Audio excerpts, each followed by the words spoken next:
Okay, so I was in the Navy. I was a cryptology technician, did naval intelligence, and transitioning was pretty interesting to me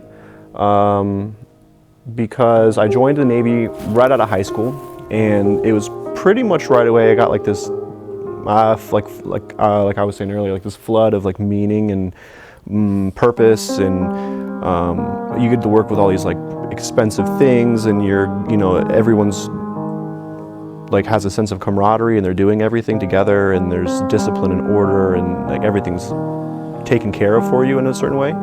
So like my formative years going from like 18 years old to 23 in the environment was pretty formative for me. And so getting out, it was interesting because like all of a sudden there's no one looking out for me, and then there's no one caring if I'm succeeding or failing, and there's no one who is making sure I'm progressing on a logical trajectory of success. There's no one that is monitoring your success at any level. And so I had to figure out what I wanted to do myself. And also I have a father of two, and I was going through a divorce within 6 months of getting out of the Navy.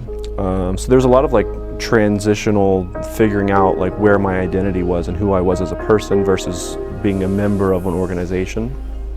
And so that kind of drive to want to have purpose, I think, was really what I took away from the Navy. And then also like a drive for camaraderie and brotherhood, and like having a group of people that are really intimately committed to succeeding and doing what you're doing with you.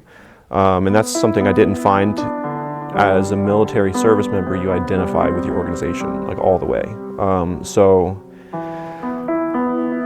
I was hesitant to identify with any organization or become a member of any organization because like I know in me that I identify wholeheartedly as a piece of that organization. So just the expectation of taking time to decompress, it's rough. Like it's as rough as anything else, transitioning from being in the military to a civilian again. And it's not rough in the ways that you would anticipate. Like the things that held me up were not things that I could have prepared for, really.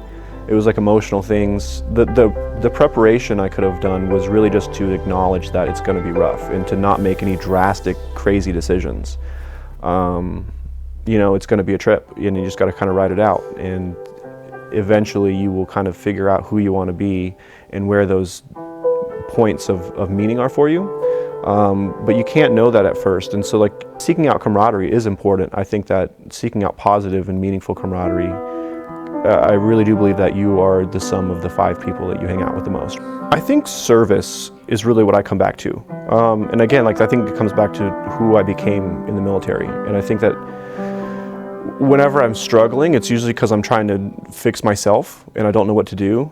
And if I just kind of resort to doing what I think is good for other people, then usually I find myself in a better situation, right? And I'll find myself around people who are also like that, and then I become the beneficiary of their care also, right? Like you get yourself in a position where everyone's helping each other. And so when in doubt, I think just like do something good and pro-social, like whether it be like get involved in a study church group or just a charity or a homeless shelter, or get around people who are doing things. And because then you're going to be around people who are motivated. And when you're feeling directionless and transient, being around people who are pursuing direction is helpful. I mean, it's otherwise you're just spiraling by yourself.